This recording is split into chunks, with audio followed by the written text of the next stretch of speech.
Serious? Have any of you ever recognized a wanted person from a news report? What were the circumstances for the search and what did you do? My maid didn't show up for a few days. I called the company and they said they couldn't get in touch with her. I finally realized why when her face had popped up on the news, because she had been arrested and charged with armed home invasion, kidnapping, aggravated battery with a deadly weapon, and armed carjacking.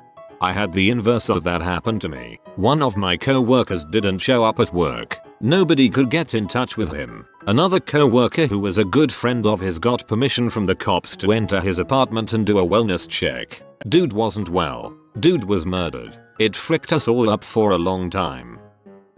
My grandmother had these two friends, a mother and daughter, from her church. One day they were all having coffee in my gram's living room and a news story came on about two women robbing local roadside produce stands. Turned out it was my gram's friends. She awkwardly confronted them about it and they left her house. She contacted the police and they were charged. Gram's friends at it again.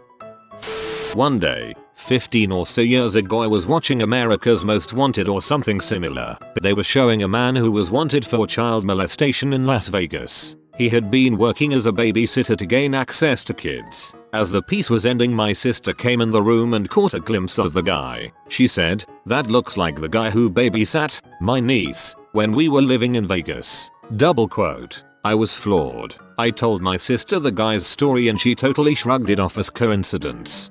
Sounds like self-preservation of her mental state. One of my best friends popped up on a news report for being busted with child pee and child molestation. He is still in jail. A bank in the city near me was robbed, and they had a slightly fuzzy pic of the guy who robbed it. I recognized it instantly as it was my cousin who had just left my place asking if he could stay for a few days as he needed to get away from people for a while. I live way out in the burbs and neighbors are sparse out here. My cousin has been in and out of jail since he was 16. Robbery, assault, drugs, the usual pedigree. The last straw was when he stole my grandfather's pickup, used it while robbing a convenience store, then totaled it after getting wasted on the smack that he bought. He did 18 months. 18 months, that's all. And our grandfather passed away while dirtbag cousin was doing time. So, when I saw him on that news broadcast, wearing exactly the same thing as in the picture, I did not hesitate to call Crime Stoppers and turn his butt in. I got a $400 reward for it, and that I donated that to a local dog rescue, as my grandfather fostered for them. Father-in-law watching crime watch on TV, show an e-fit of a guy wanted for RP assault on several women. Turns out it was the guy who ran the local pub quiz. He phoned in and guy's doing hard time. He's still not happy that the pub quiz no longer runs though. I saw police want to talk to this man picture in the local paper with a grainy CCTV picture of my son-in-law. He went along voluntarily and it turned out they had been a fight at a club where he was and CCTV had caught him as one of several people running away. But he had only been running for the last bus. It just looked really suspicious. The internal CCTV from the club agreed he wasn't involved.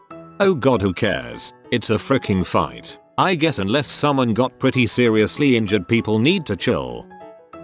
Looked into the papers. A guy wanted for RPing a grandma. I recognized him because he was my childhood buddy. Guy I knew from high school was wanted with several other people for stealing stuff out of cars and garages. He finally got caught when he asked someone if he could stay at their house for a couple of days. He forgot that this certain someone was still peed at him about something he had completely forgotten about. Cops show up and catch him trying to climb out of a window. Back at my first job, I was working in the Pizza Hut. It was a slow day, so I took out my laptop and started working on my schoolwork. I was also talking to some of my co-workers about where I lived during my years in foster care. I named one of the cities and one of co-workers said he lived in that sister town of said town. I had no clue there was a sister town. I googled it and scrolled down to page 2 of Google and found a cold case murder and a wanted suspect. My co-worker matched the suspect to a T. I took a smoke break and called the cops. Saw a co-worker on one of those "have you seen me" Facebook posts from a local PD. It was a photo from someone's front porch security camera where he had grabbed a FedEx box. submitted a tip with his info and got a message back that they already had the suspect in custody. He wasn't the sharpest crayon in the box and he didn't ever come back into work. Hey, sort of related, my phone buzzed for an Amber Alert with a description of the vehicle and the plates. I'm a delivery driver so I'm on the road a lot. A few hours later I was stuck on a back road behind a tractor wondering why the frick we were going 3 miles per hour when the car behind me started honking their horn. Not much I could do about our situation, so I turned around to yell at them to lay off it. I turned back around, and my brain sort of went huh, that's familiar. Double checked the alert on my phone and yup, that was the car. I called it in. We were still stuck behind the dang tractor when the police showed up and pulled him from the car. The kid was asleep in the back seat. Amazing. Thank you for helping that child. Yes, guy I went to school with. He was featured on Crumwatch so I asked some of my old schoolmates and one had seen him the week before. I filed an anonymous tip. Last I heard he had fled to Spain but that was a year ago.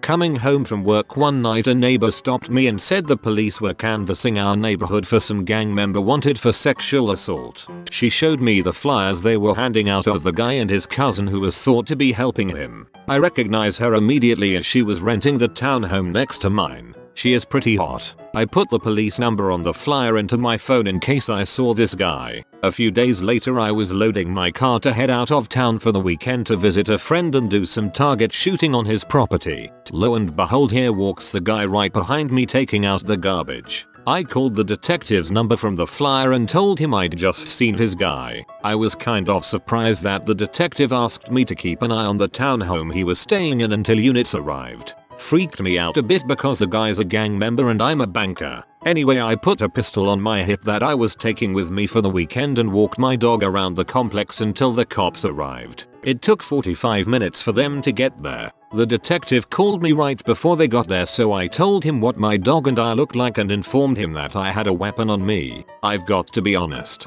I didn't even see the police show up. It wasn't SWAT, I don't think. But one minute I was keeping an eye on the townhome they wanted me to watch and the next thing I knew the place was surrounded by about 20 uniformed officers. Eventually they pulled the guy out and the detective assured me I'd never have to see the guy again. When I was about 8, there was a kidnapping in my town. On the news they showed a picture of the suspect, and I realized he was the man who stood behind me in Hardee's that morning. He had been asking me about my favorite movies and stuff because he had recently gotten custody of his niece and didn't know what to buy for her. My dad recognized him too and called the police to let them know he was still in the area. I sincerely hope he actually thought he had custody and the whole thing was blown up for no reason. Not so much for his sake as the kids.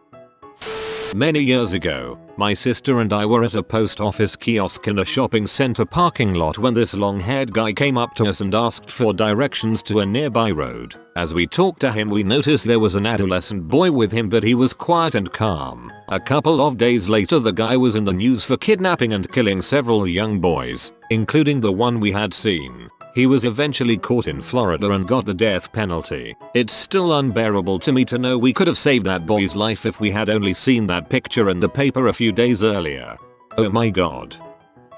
One of my former employees was on the news from CCTV footage of a gas station robbery. He robbed the gas station in front of his apartments, few hundred yards from his front door maximum. Genius. The estranged husband of an old friend was featured on the news for robbing banks. All over social media they were asking for tips, so I sent the old friend a message to confirm my suspicion that it was him. She told me she really didn't believe it was. I also do not believe she was covering for him. She literally hated this man and would do anything to lock him up. Anyways, I was so convinced but I figured she would know better than me. It turned out that it was him, and they arrested him months later. I immediately messaged my old friend who apologized but swore up and down she didn't think it looked like him. Welp, looks like I missed out at having a cool story to tell my grandkids.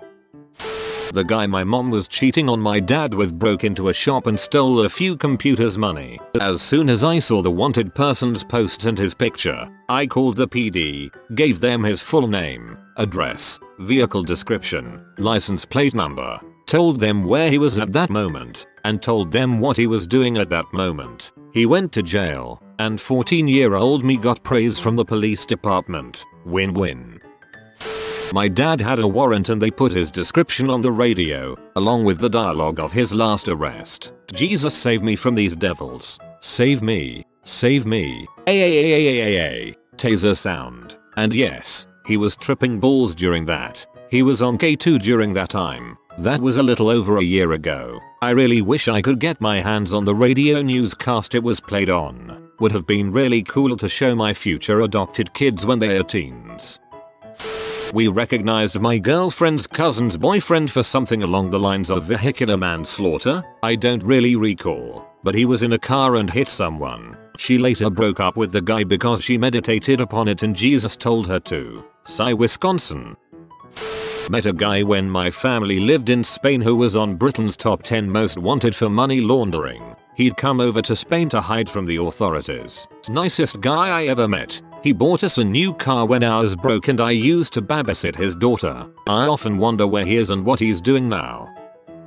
When my mom was 12 or something about that age, born 1964, she went on a train ride with her sister to go shopping in a nearby city. When they went back home and sat in the train, they noticed a guy, long hair, beard, nervous behavior. They weren't sure about that, but when they were back home, her sister, my aunt, took the local newspaper. She walked back to my mom and showed her a picture. It was the picture of Christian Klar, a leading member of the terrorist organization RAF, Rote Army Fraction, which terrorized Germany at that time. They never told my grandpa who they met in the train.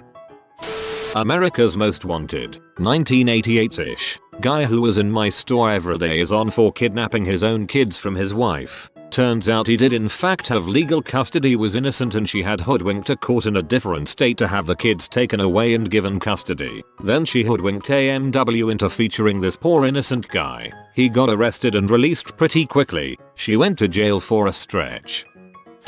So I used to be a mechanic. This one time a guy walked into the shop and said he ran out of gas down the street and asked if we had some gas or a can he could borrow. I did him one better and offered to give him a ride and get him going. I grabbed a can of gas and the guy and I jumped in my truck to go get his car going. When we got to his car there were 2 police cruisers there. This seemed normal to me since his car was kind of in the way, so I hopped out, grabbed the gas can and headed over. I told the cops I would have him going in a second, sorry it was in the way. At this point the man was still sitting in my truck that was not running. One of the officers pulled me aside and asked if my keys were in my truck and if there were any weapons in it. The answer was no. He then informed me that the man was wanted for assault with a deadly weapon among other things. One officer stood with me behind his cruiser while the other 2 pulled the man from my truck at gunpoint. You were just trying to do the guy a solid. Sucks he was a crappy human being, but that is on him, not you. Be careful in the future, but don't be afraid to help your fellow man. When I was a kid we were visiting Laguna Beach in Southern California. It was my family and 2 others. While we were on the beach at like 6 AM checking out the sea creatures, our parents noticed this really creepy looking guy just standing like 20-30 feet away. Thought it was weird, but they just let us go about out exploring. That night our parents were all hanging out and had TV on. America's Most Wanted comes on and one of the guys whose mugshots they show between the segments pops up. It was the dude from the beach. She called the tip line and they caught him the next day. Not from a wanted poster, but was listening to the radio getting ready for work when the news came on. A guy was arrested for murder that had the same name as a guy I worked with. Then I realized I hadn't seen him in a couple of days. He's now serving life in prison. Yep, last week, was the boyfriend of my former coworker. Used to party with the guy after work regularly for a couple years, probably 2009 to 2010. He got into an argument with my former coworker, left the bar they were at, came back with a rifle and shot at the place from the parking lot. Thankfully no one was hurt. He's still at large, as of this post. Watching the news, saw a guy getting arrested for sexual abuse on a minor, and it was my old supervisor at my community service job. That guy was always a creep. Turns out the abuse was going on during the time my friends and I volunteered there. It would happen after hours when nobody else was there, so we never saw a thing. The creepiest part was that he had pictures of his kids all over his office, and we even met his daughter once. They were little kids, and it's beyond me how someone who has kids can do this to other children. I really don't want to be that guy, but they're doing it to their kids first. This is somewhat relevant, and I think it fits. So back in the day, one afternoon my mom's folding laundry in her bedroom watching People's Court. My dad comes home from work and goes to help her, and they both sort of zone out watching the show. At the end of the first case, my dad turns to my mom and says, "Wow, I cannot believe the freaking idiots that go on this show." Not 5 seconds later the announcer brings up the next case. It's my freaking uncle and his store versus some douchebag. They taped it, and my uncle lost. I once recognized a man on the news robbing a bank in a nearby city as the man who had robbed me at the bank I worked at. I was super sure it was him when he came back and robbed us again. I was trying to find the DMV while not in a very good mood when a sketchy looking guy approached me and said, "Take me to an ATM." I told him to frick off and find it himself. Later that day I saw his picture on the news. He was an escaped convict. The news story was about how they apprehended him in the town I was trying to find the DMV at. I think he was trying to mug me. It's not quite what you asked for, but it's the closest story I have. I just realized I live in a small town in a small state, yet I've had to deal with 3 fugitives from justice personally. I should move. A few years ago I had a co-worker bring this up in a meeting. She saw on the news that a guy she'd went to high school with had been arrested the night before for kidnapping, intoxicating, trying to sleep with his middle school age mentally challenged student. Turns out our story's offender used to hang out in my circle of friends in college, had been over at my old apartment a few times, 10 years ago, and actually a college ex of mine and I had a mutual breakup so I could go out with another girl and she could go out with, eventually get pregnant with, eventually marry him. When I write it out now, it sounds like a decent episode of Maury. So in PA they, maybe still, print a magazine of PA's most wanted, people wanted for questioning, outstanding warrants and bail jumpers. A friend sent me a picture of the front page and my ex-boyfriend was on the cover. I understand he defrauded the local arts council in my hometown and then ghosted. I have to admit, the schadenfreude was delightful. Mathertrika stole my grill. You've been spotted by the study dog. Gain smartness and wisdom if you like this video in the next 8 seconds. If you are new to the channel, you can subscribe. I publish new videos every day. Until then, check another video, or don't. Either way, have a great day you magnificent people.